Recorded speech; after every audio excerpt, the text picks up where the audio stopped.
Divisions need love too. Sure. Washington and Philly. The football team claims the NFC East with a victory. That's all they need to do. So none of these teams have been good all year, but Washington seemed to have the farthest to come. Jalen Hurts, he's the new starter there. Rolls right, takes a touchdown. So they were down 10-0, but he gets that one back. Carson Wentz not even in uniform in this one. Healthy scratch, 3rd and 7. Hurts steps up in the pocket, fires a dart right there. J.J. Arcega-Whiteside catches that one. Drive alive, got a first down, and then here he is again. Mobile. Trots in, touchdown number 2. First Eagles quarterback, 2 rushing touchdowns in a game since Michael Vick in 2010.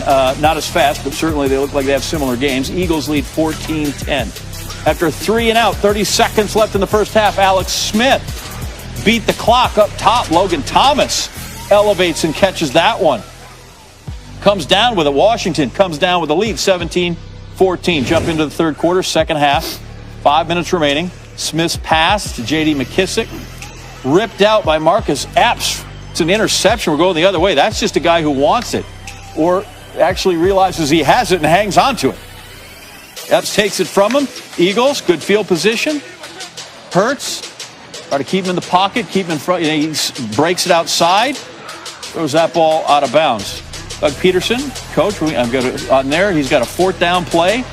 Hurts, looking, retreating, throwing, and that one is low. Drives it into the turf. Wes Watkins at short, can't get it. Turnover on downs. Eagles trail 17-14 still. Jalen Hurts now goes to the bench. Nate Sudfeld's in. What is going on at the QP position in Philly? 3rd and 6. Sudfeld airs it out. Yeah, safety coming over. Jeremy Reeves handles that one easily. A lot of air under it, a lot of time to get over. Makes the snatch there. After that interception, 2nd and 5. Eagles got another chance, and this time the ball's on the turf. Montez Sweat, pokes it loose. There's Chase Young again. Young is strong. Jason Kelsey's snap is low. Sudfeld doesn't really have it. Sweat can't get it, but that's all right because there's our boy, Chase Young. That guy is just, as a rookie, is a menace. Washington gets a field goal, leads it 20-14. All right, 4th and inches, 2-minute warning. We're going to salt this thing away, right? Washington going to go for it. This will be the whole. What happened here? Smith draws, Ty McGill offsides. First down, Washington. There was some collateral falling over, but here we go. 3rd down and 5. $1:49 to go. I mean, come on, run this out. SportsCenter is everybody's going to turn over to watch SportsCenter. We need you to finish up. Antonio Gibson, nothing. So football team here now elects to punt. So the Eagles get it back. Got a chance. Touchdown ties it. PAT wins it. Well, there's the end of that because this time Wes Watkins is short. First down marker, and time runs out, and Washington wins the ball game. Washington wins the NFC East. Remarkable. After a 20-14 Washington, the only NFC East team to be over 500 at any point during the season. That was week 1. They were 1-0. You know who they beat? The Eagles. So they kind of bookend it with the Birds from Philly. NFC East went 23-40 overall this season. .367 winning percentage. 4th worst by a single division since 2002 when the divisions were realigned. It's the worst since the NFC South went 22-41-1. East 11-28-1 against teams outside their division because you got to beat each other up at least a little bit in there. AFC South only had the division this year with a losing record outside the division. Tim Hasselbeck joining us now. And again, the warning, we will dump out of you for somebody more interesting if someone comes to the podium, as we always like to state. You would need a book or a Ken Burns documentary to chronicle everything that's gone on with this Washington football team. Remarkable, making the playoffs this way on the final night of the season. Let's start with the quarterback, whose story alone is remarkable. What did you think of his play tonight and what the whole season means for Alex Smith? Yeah, well, I would say this. If a team from the NFC East is going to make it in the postseason, which we know is the case, it is good to have a story like Alex Smith's be a part of it. And look, they're not a great football team, and he's not the same player that he once was, but he does give them a pretty good chance to win at times because some of the things that he continues to do well. You know, he's known for being a guy that's, you know, a good decision maker, a guy that doesn't take chances, a guy that is patient, will take kind of what you're giving him. And you saw that early in this football game on the 3rd and 8, a check down, on a 3rd and 10, throwing an underneath route that, you know, runs for the first down. And then even in the red zone, because he's a good decision maker, because he plays with good anticipation, the nice throw to Logan Thomas, you know, for the touchdown. But I think there are elements of what he does that you can win, especially if your defense can play at a high level, which we've seen from Washington at times this year. But listen, the story is remarkable to think that he's a starting quarterback with what he's been through, led his team to a victory tonight, and has a chance to play in the postseason.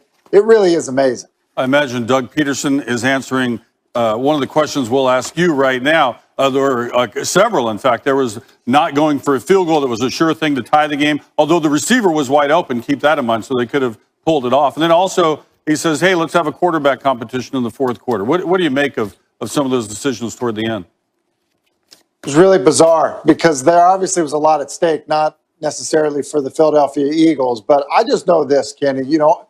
I watched the Houston Texans today play, a game that was meaningful for the Tennessee Titans and not for the Texans. And Deshaun Watson stayed in the game and battled to the end. That's not what we saw from the Philadelphia Eagles. And to think that, this game was moved, to Sunday Night Football because of the playoff ramifications, for a team involved in the game as well as, the New York Giants. It just was weird to see it play out this way. As you mentioned, the decision not to kick the field goal and tie the game, and then to just not have Carson Wentz active, and then to put Nate Sudfeld in the game, and he throws an interception, on his first series out there. So, look, it had the feeling that Philadelphia did not want to win the football game or was not playing to win the football game. There's obviously reasons for that. I can't imagine that always sits great in the locker room. It had a really weird feeling for me watching it. I'm sure playing, for Philadelphia had to feel even, stranger for those guys. Or maybe they just wanted a fourth quarter look at Sudfeld tonight. Either way, we need we need you to stay around. We have more activity in the NFC to document right here. We'll come right back to you. We got the Cardinals and the Rams, playoff implications. Cardinals got a 3rd and 13. Kyler Murray's out there. See, this is how it looks. Chiefs, Bills, Steelers, Titans, those are your division winners. Those are your wild card teams. Ravens, Browns, Colts. And as the Colts, as the 7th seed, they will take on the Bills, as we just mentioned, in the first round. All right, so bring the guys back. We talked about the NFC, and everyone likes where the Packers are right now. And the Chiefs, quite frankly, have looked like the best team all season long. That's why they're number 1 seed in the AFC. That was already locked up before they got here. But, Tim, this Bill squad right now, I'm not sure anybody wants to see them at any point in the playoffs. You got that right. Listen, this was like, hey, we're going to play you for a little bit in this game. Maybe not the whole thing. We'll see how it goes. And you saw what Josh Allen did even in that environment. And then you think about, and they're going to score on special teams. They are dangerous, and in large part because the quarterback is just that physically talented. Just plain and simple, he's that good. He's that gifted. The ability to just take a game over. So they can score with you. They're going to play good defense. They're unique offensively because they do want to spread you out and create opportunities for Stephon Diggs. So, yeah, I think there's an element of the fact, and rightfully so, that we have talked so much about the Kansas City Chiefs. But in doing that, we've maybe allowed this Bills team to fly a little bit under the radar